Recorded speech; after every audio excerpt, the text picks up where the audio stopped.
Sutra 8. Nirodhastu loka veda vyapar nyasaha. Control or cessation means to give up all kinds of social customs and religious rituals governed by Vedic injunction. Offering all kinds of social and religious rituals to Lord Krishna is known as cessation or abstention. Lord Krishna states in the Bhagavad Gita 9.27 to 28. All that you do, all that you eat, all that you offer in the sacred fire, all that you give, all that you endure, do all this as an offering to me. By doing so, you will become free from the good and bad results of your actions, and you will attain me. In his commentary on the above-mentioned verses, the great saint Vaisnavacharya states, the connection between Lord Krishna and his devotees is of the sweetest nature, where the creator and the controller of all that exists unconditionally accepts and takes pleasure in the simplest offerings, a fruit, a flower, a leaf, or water, if offered to him with love.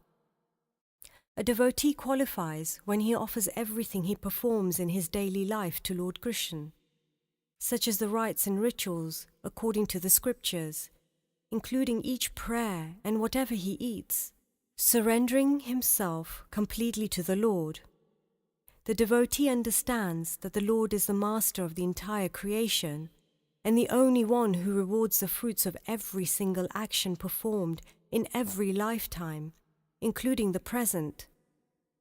The devotee devotes himself exclusively with one-pointedness, renouncing the worldly objects which bind the individual consciousness to the material world, in exchange for the nectar of communion with the Lord.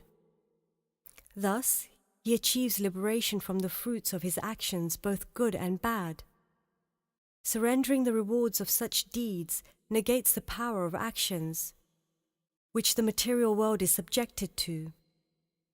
Eliminating the reactive aspect of deeds, the devotee is released from the never-ending wheel of birth and death, and he ultimately attains the eternal association of Lord Krishna in his everlasting spiritual abode. In the present age, many people do not practice such devotion because of ego consciousness. Some people pray in a temple and offer small pocket change to the Lord and ask for wishes worth millions. This attitude does not help an aspirant on the path of devotion. One aspect separates devotees from those who do not practice devotion. A man of the Lord believes he is a soul who is part and parcel of the Lord, and he works to return to him. On the other hand, a person who is a non-devotee thinks he is the body and does everything to please his body. If a person asks, "Who are you?" one replies with one's given name, "I am Alexander," or "I am Sham." Often the confusion that arises within people is this I. If one tries to understand the deep nature of this inquiry, one discovers that one is not Alex, Sham, and so forth, because such names are given by one's parents and elders, and they identify the body alone, not the soul. If a name is given to the body after birth, one needs to question whether one's true nature is the body or the soul. As long as the soul is in the body, this body is considered to be auspicious. But when the soul leaves, the body becomes inauspicious. The idea of pleasing the body is very conditional. When the body is healthy, one is physically content, and when there is pain, one experiences much frustration physically. Eventually, one loses affection for a body in this condition. What one actually loves is the happiness and peace within, not the physical shell itself. And this feeling of bliss can come when a person starts to obtain devotion in his life. Devotion always gives supreme happiness and supreme peace. This blissful state can be achieved once the mind is fixed and meditating on the Lord. In this situation, it becomes impossible for one to be involved in duties prescribed either by the scriptures or by society. The devotee becomes unfit for carrying out these duties. The mind and heart, which start to surrender themselves for the purpose of devotion, get absorbed in the Lord.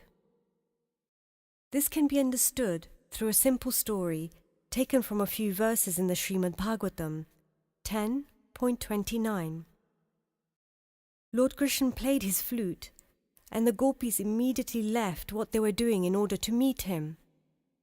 To test them, Lord Krishna asked, "Why have you come here in the dark night and in this deep forest? All of you have left your houses without asking anyone's permission.